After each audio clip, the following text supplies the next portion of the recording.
प्यारे बच्चों, मैं हूं आपकी हिंदी शिक्षिका प्रीति। आप सभी का हार्दिक स्वागत है नोवा लर्न बुक्स, जो माउंट एनलाइटमेंट इंटरनेशनल का एक रचनात्मक शिक्षण मंच। आज का हमारा पाठ है तांगे वाला, लेखिका सुभद्रा कुमारी चौहान।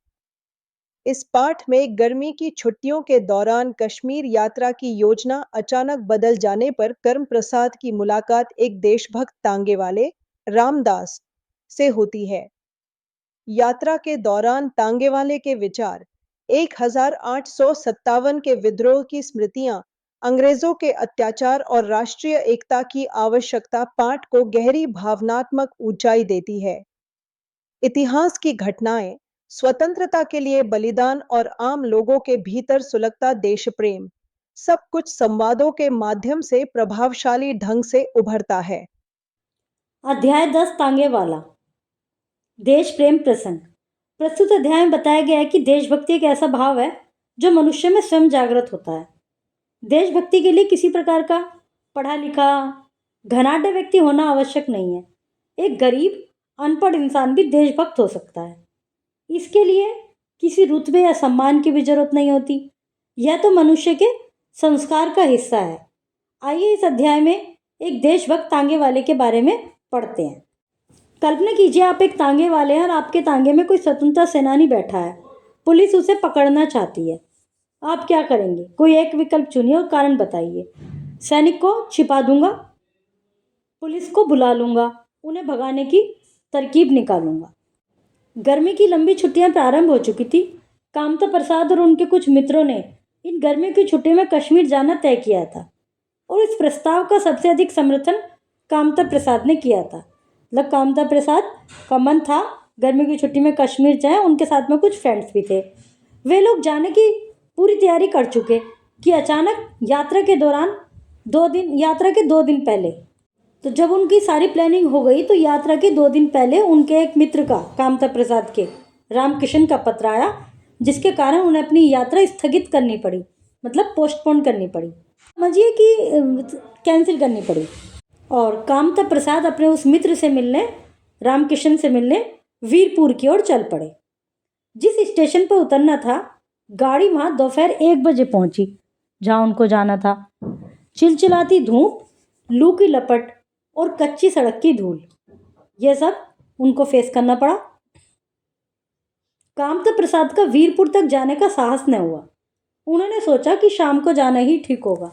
अभी इतनी गर्मी है, दोपहर का समय है, शाम को चला जाता हूँ। तांगे वाले कम थे, उतरने वाले भी कम। तांगे वाले सवारी लेकर चल पड़े। खाली तांगे वाले भी चलने का उपक्रम कर रहे थे। जिनमें सवारी नहीं मिली, जो खाली थे, वो भी चलने का सोच ही रहे थे कि भी चलें, सवारी तो है ही नहीं। तो एक अच्छा सा तांगा घोड़ा देखकर कामता प्रसाद ने उसे बुला लिया। तांगे वाले ने आकर सलाम किया। कामता प्रसाद ने कहा, देखो भाई, मुझे वीरपुर जाना है, पर मैं अभी इस धूप में न जाऊंगा। शाम को 5 बजे करीब जाऊंगा। तुम ठहरोगे? तुम या तो रुक जाओ जब तक, अभी धूप है, फिर चलेंगे शाम को। हाँ हजूर, ठहर जाऊंगा। किराया क्या होगा? हजूर, जो आप खुशी से दे दें। खुशी की बात नहीं है, रेट क्या है वो बताओ, कामता प्रसाद ने कहा। 23 मील है ना हजूर, आप दूसरों से पूछ लीजिए। 5 रुपये पूरे तांगे के होते हैं, फिर चाहे 1 सवारी हो या 3 सवारी हो, मतलब 5 रुपये लूँगा मैं तो, चाहे उसमें 1 बैठो या 2 बैठो या 3 बैठो। प्रसाद बोले, भाई मैं तो इतना नहीं दूंगा। फिर वो तांगे वाला बोला, जी इसलिए तो मैंने कहा था हजूर, जो आप खुशी से देना चाहेंगे दे दो। तो कामता प्रसाद ने उसे कुछ पैसे दे दिए और वेटिंग रूम में चले गए, जो ट्रेन में ही इसमें प्लेटफॉर्म पर वेटिंग रूम होते हैं। शाम के 6 बजे कामता प्रसाद खा पी कर, खाने का सामान कुछ लेकर वीरपुर की ओर निकले, रवाना हुए, चल दिए। वैसे तांगे वाला कहता था कि 23 मील 2 घंटे में हो जाएगा आराम से, पर स्टेशन से आगे 2 मील के बाद ही कच्ची सड़क प्रारंभ हो जाती है, इसलिए देर लगेगी। तो मोटे मोटे हिसाब से वे 4 घंटे बाद वीरपुर पहुंचेंगे, ऐसा उन्होंने अनुमान लगाया। स्टेशन की सीमा पार करते ही किसानों के साफ सुथरे लिपे पुते छोटे छोटे घर, हरे भरे खेत, ये बड़े सुहाने लग रहे थे सब चीज़। 8 भी न बजे थे कि पूर्णचंद्र ने सहस्त्रों घड़े दूध पृथ्वी पर उड़ेल दिया। दिन की लू अब ठंडी हवा में परिवर्तित हो चुकी थी। मतलब पूर्णचंद कहा गया चंद्रमा को, सहस्त्रों हजारों, एक तरह से ये मान रहे हैं कि सफ़ेद चांदनी पूरी सड़कों पर, इनमें गलियों में, जो जैसी कच्ची सड़क है या पक्की जो भी है, वहाँ पर पूरी चांदनी, ठंडी चांदनी बिखरी हुई थी दूध के समान, और जिससे जो लू चल रही थी वो अब ठंडी हवा में परिवर्तित हो गई। पूर्णचंद चांद्र को कहा गया यहाँ पर। सुहाने दृश्य के बीचों बीच तांगा आगे बढ़ता जाता। अब रास्ते में दोनों ओर खाली मैदान थे। दूर पर एक आध पेड़ निर्जन में ऐसे खड़े थे जैसे किसी की प्रतीक्षा कर रहे हैं। मतलब जो पेड़, खाली मैदान थे दूर दूर, और कहीं कहीं कोई कोई पेड़ था, और बिल्कुल ही अकेला सा खड़ा था वो पेड़ भी, जैसे किसी का इंतजार कर रहा हो। कामता प्रसाद सोचने लगे, चांदनी रात की यह आभा एक साथी के अभाव में उतनी सुखदाई न हो सकेगी जितनी होनी चाहिए। तो अब उसको लगा कि भाई इतना सुंदर है, चांदनी रात है, इतनी अच्छी हवा है, सब कुछ है, लेकिन मेरे पास कोई फ्रेंड तो है नहीं, तो ज़्यादा इंटरेस्ट, मज़ा आने का नहीं है। तो कामता प्रसाद ने तांगे वाले से पूछा, जो धीरे धीरे कुछ गुनगुना रहा था, कितने मील आ चुके हैं हम लोग? हजूर अभी कुल 7 मील ही तो आए हैं। और फिर वह जरा जोर जोर से गा उठा, हम फिर से वतन अपना स्वाधीन बना लेंगे। कामता प्रसाद ने जरा सतर्क होकर तांगे वाले को देखा। खद्दर का कुर्ता और गांधी टोपी उसके सिर पर थी। उन्होंने सोचा, तो उन्होंने देखा कि उन्होंने गांधी टोपी पहनी हुई थी, खद्दर का कुर्ता पहना हुआ था। तो अब उनके समझ में आया कि भाई इसलिए ये स्वाधीनता के गीत गा रहा है, क्योंकि ये भी एक देशभक्त है। उन्होंने पूछा, कितने दिनों से तांगा हाँकते हो तांगे वाले? तो उसने रिप्लाई दिया, हजूर को 5 साल हुए हैं। किसी की नौकरी करने से तो यह अच्छा है, तबीयत हुई जोत लिया, ना तबीयत हुई बैठे रहे, किसी की ताबेदारी नहीं, अपने मन का राज है। ताबेदारी मतलब किसी की एक तरह से हुक्म की वो नहीं है, किसी के आदेशों का पालन नहीं करना है। मन करता है तो चल देते हैं, नहीं तो नहीं। सामने चलकर नदी थी। नदी का पुल पार करते ही तांगे वाले ने तांगा रोक दिया। बोला, हजूर यहाँ आराम कर लीजिए, नदी का पानी बहुत साफ है और मीठा है। कहते हैं सन 57 के गदर में तात्या टोपे दुश्मनों की सेना को चीरते हुए यहीं से नदी के पार चला गया था। 1800 जो सबसे पहला स्वतंत्रता संग्राम हुआ था वो 1857 में हुआ था। उसके बाद फिर जो आंदोलन था उसको अंग्रेजों के द्वारा दबा दिया गया था। फिर 1947 में हमें आज़ादी मिली। तो उन्होंने वो वाली बात बताई कि 1857 के गदर में, सन 57 ही बोला उसने, क्योंकि ऐसे क्लियरली बताना तो ज़रूरी नहीं है। तो उन्होंने ऐसे बोला कि 57 का जो लड़ाई झगड़ा हुआ था उसमें तात्या टोपे दुश्मनों की सेना से यहीं से इस नदी के द्वारा ही पार निकल गए थे। तो तात्या टोपे, कामता प्रसाद को लगा इसे इतिहास का कुछ ज्ञान है। तांगे वाला फिर बोला। कामता प्रसाद जी को लगा कि इसे नॉलेज तो है, पता तो है। उन्होंने पूछा, तात्या टोपे? हाँ। तो तांगे वाला फिर बोला, हाँ हजूर, तात्या टोपे नदी के पार जाना चाहता था, फिरंगों की सेना ने उसे चारों ओर से घेर लिया था। फिर भी हजूर वह तेज और फुर्तीला था कि 4-5 बड़े बड़े फिरंगी अफसरों के सामने से निकल गया। अपनी सेना समेत कोई उसका कुछ नहीं बिगाड़ पाया। कामता प्रसाद को तांगे वाले के मुंह से इतिहास की यह कहानी बड़ी रोचक लगी। उन्होंने पूछा, अच्छा फिर क्या हुआ? वे तांगे से उतरकर उसके पीछे पीछे चल पड़े। फिर तांगे वाले ने आगे बताया, सन 57 के गदर में अगर हिंदुस्तानियों में एकता होती तो पासा ही पलट जाता। मतलब आज भी बहुत लोग ये कहते हैं कि यदि उस समय एकता होती तो देश जब ही आज़ाद हो जाता, 1800 में ही, 57 वाले गदर में ही आज़ाद हो जाता। पर क्या करें, तकदीर और फूट जो न कराए सो थोड़ा। भाई तकदीर खराब थी तो नहीं हो पाया, और फूट आपस में जो लड़ाई झगड़ा था, आपस में जो एकता नहीं थी हिंदुस्तानियों में, उस समय क्या होता था कि अंग्रेजों ने जो नीति अपनाई वो फूट डालो शासन करो वाली अपनाई। एक दूसरे के खिलाफ भड़का के अपने पक्ष में कर रखा था बहुत लोगों को। तो उसने कहा कि तकदीर और फूट जो न कराए सो थोड़ा। मौलवी अहमद शाह और तात्या टोपे सरीखे देशभक्त वीरों को भी हम ही में से धोखेबाज लोगों ने धोखा देकर दुश्मनों के हवाले कर दिया। मतलब अपने ही देश के कुछ लोगों ने उनके साथ धोखेबाजी करी और उन्हें अंग्रेजों को सौंप दिया। खून खोल उठा है हजूर यह बात सोचकर। तो इसने, तांगे वाले ने कहा, मुझे बड़ा गुस्सा आता है इस बात पर कि तात्या टोपे को अहमद शाह और तात्या टोपे को अंग्रेजों के हवाले कर दिया। किसी ने मतलब मुखबिरी कर दी कि वहाँ छुपक रहा है, इस तरह से आके बता दिया। कामता प्रसाद ने पूछा, तुम पढ़े लिखे हो? तांगे वाला उत्साह के साथ बोला, बहुत कम हजूर।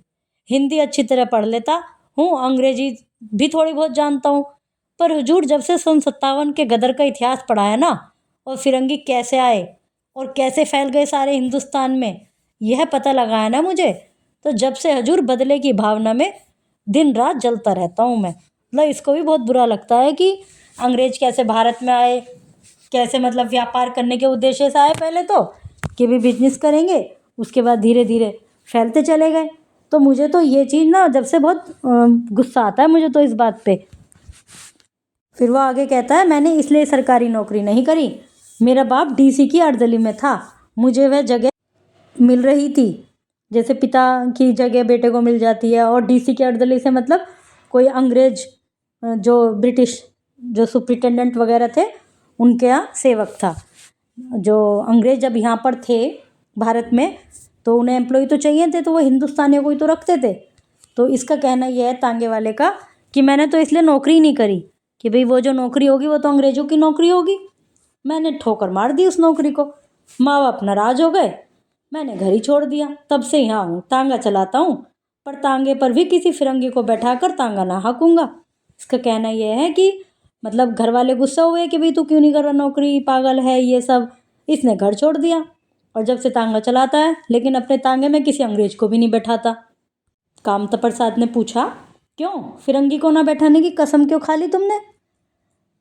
फिर उसने जवाब दिया, सारे हिंदुस्तान में गदर के समय फिरंगियों ने कम जुल्म किए हैं, गांव के गांव जला दिए, औरतों को बेइज्जत किया, निरपराध लोगों को तोपों के मुंह में बांधकर उड़ा दिया। मतलब तोप के आगे बांधकर और तोप चला देते तो बिल्कुल ही धजी उड़ जाती थी इंसान की। और फिर सन 57 की बात दूर जाने दीजिए, अभी की ही बात है, पंजाब में उन्होंने क्या कम किया है। जलियांवाला बाग को क्या कोई भूल पाएगा? जलियांवाला बाग में क्या हुआ था कि सारे हिंदुस्तानी बैठे थे और जनरल डायर ने आके फायरिंग का आदेश दे दिया, गेट बंद थे तो सब अंदर ही अंदर मर गए। तो क्या ये घटनाएं कोई भूल सकते हैं साहब? घाव ताज़ा है हजूर, इन फिरंगियों को देखते ही उस पर नमक पड़ जाता है। वो कहते हैं ना मुहावरा है, जले पर नमक छिड़कना। तो इनका कहने का तात्पर्य है तांगे वाले का कि मेरे दिल में ये सब घटनाएं ताज़ा हैं और फिरंगे को देखते मुझे बहुत गुस्सा आता है, मेरा वो जो घाव है ना वो बहुत ज़्यादा उस पर एक तरह से नमक डल जाता है। इसलिए मैंने कसम खाई है इन्हें तांगे पर कभी ना बैठाऊंगा, मेरा मन इनसे बदलाने के लिए बार बार उमड़ता है। इतने में वे दोनों नदी के किनारे पहुंच गए। कामता प्रसाद एक चट्टान पर बैठ गए, पास ही एक दूसरी चट्टान पर तांगे वाला खड़ा था। उसने लोटा भरकर पानी कामता प्रसाद के पास रखा। कामता प्रसाद ने कहा, नहीं जी तांगे वाले, मैं तो नदी पर ही हाथ मुँह धोऊंगा, पर हाँ तुम्हारे विचार तो क्रांतिकारियों जैसे हैं। तुम्हारा नाम क्या है, किसी क्रांतिकारी को जानते हो? कामता प्रसाद ने उससे पूछा। हजूर मेरा नाम रामदास है, किसी क्रांतिकारी को नहीं जानता। नाम सुने हैं, उन लोगों के जीवन चरित्र पढ़े हैं, पर उन लोगों में भी मुखबिर बनने वालों की कमी नहीं है हजूर। मतलब जो नाम सुने हैं मैंने उनमें भी मुखबिर बन जाते हैं। मुखबिर से मतलब एक तरह से सूचना दे देते हैं जाके अंग्रेजों को। नहीं तो उन लोगों ने अब तक कुछ कर लिया होता। महात्मा गांधी के सत्याग्रह आंदोलन में भी बहुत दिनों तक शरीक रहा हूँ, शरीक मतलब शामिल रहा हूँ, 2 बार जेल भी हो आया हूँ हजूर, पर तबीयत नहीं मानती। मेरे अंदर से तो जैसे कोई पुकार उठता है, गदर सन 57 का दृश्य एक बार दोहराया जाए। कि ये कहता है कि मैं चाहता हूँ एक बार वो दोबारा से हो, इन फिरंगियों से कसकर बदला लिया जाए, तभी हमारा और हमारे देश का उद्धार होगा। कामता प्रसाद ने कहा, हम निहत्थे कैसे बदला ले सकते हैं रामदास? सन 57 की बात और थी, तब हमारे पास हथियार थे, अब तो हमें बिल्कुल पंगु कर दिया गया है। पंगु करना मतलब जैसे एक तरह से अपाहिज बना देना, गतिहीन कर देना। उसके बाद से तो सन 57 के बाद से तो हम बिल्कुल ही एक तरह से गतिहीन हो गए, हमारे बस की अब कुछ नहीं रहा। हजूर यही तो बात है, तांगे वाला बोला, हमने जबान खोली, हमारे ही भाई बंधु हमें गिरफ्तार करने पहुंच गए, हमारे में से ही हमें सज़ा सुनाने वाले आए, हम ही में से हम पर पहरा रखने लगे। मतलब जो अंग्रेज़ों के सिपाही थे उनमें हिंदुस्तानी भी तो थे। मान लीजिए एक आंदोलन कर रहा है तो ब्रिटिश सरकार ने आदेश दिया कि जाओ गिरफ्तार कर लो, तो जो गिरफ्तार करने आए हैं वो भी तो हिंदुस्तानी है, और वो ही उनको हमारे पर ड्यूटी लगा दी कि ये कुछ उल्टी सीधी हरकत ना करे, तो हम पे पहरा देने लगा। अगर यही सब एक मत होकर एक साथ काम करें तो हजूर हथियार उठाने का भी काम नहीं, हथियार की भी जरूरत नहीं पड़े, हमारा स्वराज्य हमारी मुट्ठी में जानिए। लेकिन अगर 10 सच्चे जी से काम करने को तैयार हो रहे हैं तो 20 धोखा देने को तैयार रहेंगे। अगर हिंदुस्तानियों में एकता होती तो क्या मुट्ठी भर विदेशी हम पर शासन करते? ये तो थोड़े से ही हैं, हम तो इतने हिंदुस्तानी हैं, बहुत सारा हमारा तो देश है। तांगे वाले ने एक दीर्घ सांस ली और वे दोनों उठकर नदी में हाथ मुंह धोने लगे। इसी समय बड़े ही करुण स्वर में किसी के गाने की आवाज़ आई, हम गरीबों का खुदा नदी में सोया होगा, हम गरीबों का खुदा। इस तरह से यह आवाज़ आई। थोड़ी देर बाद इधर से गाने की आवाज़ आई, उधर से बिलक बिलक कर रोने की आवाज़ आई। कामता प्रसाद चौंक कर देखने लगे। तांगे वाले ने बतलाया, हजूर यह एक पगली है, कभी कभी इधर दिख जाती है और अक्सर रात के समय गाती है, कभी रोती है कभी हंसती है। कहते हैं सन 57 के समय सम्राट बहादुर शाह को जब कैद किया था तो उनके शहजादों को मार दिया गया था। जो अंतिम मुगल शासक थे वो बहादुर शाह जफर थे। जब अंग्रेज स्टार्टिंग में आए थे तो उस समय बहादुर शाह जफर का शासन था। तो उन लोगों ने, अंग्रेजों ने बहादुर शाह जफर को कैद किया, उनके लड़कों को मार दिया बहादुर शाह जफर के। तो जब वो वाली बात बताता है ये तांगे वाला इनको, तब उनके महल की कुछ बेगम कीमती जेवर इत्यादि छीन लेने के बाद दर दर फिरने के लिए छोड़ दी गई थी। जब महल में अंग्रेज चले गए तो उनके कीमती जेवर वगैरह सब कुछ ले लिया अंग्रेजों ने और बहादुर शाह जफर को जेल में डाल दिया, लड़कों को मार दिया, औरतों को महल से बाहर निकाल दिया कि जाओ अब तुम्हें जहाँ जाना है, ये महल तो हमारा हो गया। तो उनको दर दर भटकने के लिए छोड़ दिया गया था। यह जो औरत है ये उनमें से ही एक है। फटे कपड़े हैं पर इस गरीबी में हजूर उसकी चाल चितवन और बातचीत सब शाही ढंग का है। यह मामूली औरत नहीं जान पड़ती, मतलब ये जो महिला थी ये उनमें से कोई एक होगी। परेशान, गरीबी, सबकी मृत्यु, तो ये सबके कारण ये लगभग थोड़ा पागल सी हो गई। कामता प्रसाद ने तांगे वाले से कहा, तुम उस स्त्री को बुलाओ, मैं उससे बात करना चाहता हूँ। तांगे वाला बोला, वह किसी से नहीं बोलती हजूर, ना किसी की तरफ देखती, कहाँ रहती है, क्या खाती पीती है, कोई नहीं जानता। कभी कभी यही नदी के किनारे दिख जाती है। न जाने कितने वर्षों से गाती है, रोती है, हंसती है, हंसाती है, पर आज तक कोई इससे बात नहीं कर पाया। कामता प्रसाद आश्चर्य में थे। खैर, खाना खाकर हाथ मुंह धोकर वो जो खाने का सामान लिया था उन्होंने वहाँ से लेकर वो तांगे पर आए। तांगे वाले न जाने कितनी बातें कामता प्रसाद को बताता चला, सारे रास्ते यही सब कहानियाँ बताता रहा वो उनको। शुरू शुरू में तांगे पर बैठकर कामता प्रसाद ने एक साथी के साथ की कमी को अनुभव किया था, किंतु ये 23 मील कब खत्म हो गए वे जान भी ना पाए। मतलब शुरू में तो वो अकेले थे, उन्हें लग रहा था मेरे पास कोई फ्रेंड नहीं है, पर अब वे 23 मील कब गुजर गए इनको पता ही नहीं चला। गांव में पहुंचकर जब तांगे वाले ने उनसे पूछा, यही वीरपुर गांव है, किसके घर चलना है, तब कामता प्रसाद ने जाना कि उनकी 23 मील की यात्रा समाप्त भी हो गई। मतलब कामता प्रसाद को पता ही नहीं चला 23 मील कब बीत गए। सन 1857 का स्वतंत्रता संग्राम की क्रांति का प्रतीक कमल और चपाती था। चपाती मतलब रोटी। यह क्रांति ईस्ट इंडिया कंपनी के गवर्नर जनरल लॉर्ड कैनिंग के शासनकाल में हुई थी। इस क्रांति की शुरुआत 10 मई 1857 को मेरठ में हुई थी। मेरठ में जो हमारा ये ओगरनाथ का मंदिर है वहाँ से स्टार्ट हुई थी और उसको काली पलटन का मंदिर भी कहा जाता है। काली पलटन का मंदिर इसलिए कहा जाता है क्योंकि अंग्रेज इंडियंस को काला कहते थे और पलटन मतलब उनका समूह, ग्रुप, तो काली पलटन जगह थी ये। काली पलटन का एक तरह से ठिकाना था ये। इस क्रांति का तत्कालीन कारण गाय और सूअर की चर्बी से बना कारतूस था। जो उस समय भर्ती थे सिपाही वगैरह अंग्रेजों की सेना में, उनको एक कारतूस को जो बारूद भरते हैं उसको मुंह से तोड़ना होता था और उसमें ये अफवाह फैल गई कि इस पर गाय और सूअर की चर्बी लगी है। अब हिंदू और मुस्लिम दोनों की ही धार्मिक भावनाएं उससे आहत हुई। उन्होंने उसको मना कर दिया कि हम नहीं करेंगे, इसको मुंह से नहीं तोड़ेंगे। तो एक तो ये भी कारण बना था उस समय लड़ाई का, और भी बहुत सारे कारण थे। इस क्रांति का पहला शहीद मंगल पांडे था। इस स्वतंत्रता संग्राम के प्रमुख क्रांतिकारी मंगल पांडे, लक्ष्मीबाई, नाना साहब तात्या टोपे, बेगम हजरत महल, लियाकत अली, कुंवर सिंह, अहमद उल्ला आदि थे। इस क्रांति के बाद शासन की कमान ईस्ट इंडिया कंपनी से ब्रिटिश हुकूमत के हाथों में सीधे तौर पर आ गई। सबसे पहले ईस्ट इंडिया कंपनी की स्थापना की गई थी यहाँ व्यापार के उद्देश्य से, और उसने ही फिर राज करना शुरू कर दिया था। लेकिन जब ये वाला झगड़ा हुआ तो इसके बाद ब्रिटिश सरकार ने कहा कि अब हम देखेंगे, अब ईस्ट इंडिया कंपनी नहीं देखेगी। गवर्नर जनरल के स्थान पर वायसराय का पद स्थापित हो गया। जो गवर्नर जनरल थे, जिन्होंने जैसे इसमें जलियांवाला बाग कांड कराया था, इन सब मतलब ये जो पोस्ट थी जनरल की, उसकी जगह वायसराय पद हो गया, मतलब पोस्ट का नाम वायसराय हो गया। प्रिय बच्चों, यह पाठ हमें सिखाता है कि सच्चा देश प्रेम केवल शब्दों में नहीं, बल्कि चिंतन, त्याग और एकता में निहित होता है। जब समाज एकजुट होता है, तभी राष्ट्र सशक्त बनता है। अगली कक्षा में हम फिर मिलेंगे एक और प्रेरणादायक पाठ के साथ।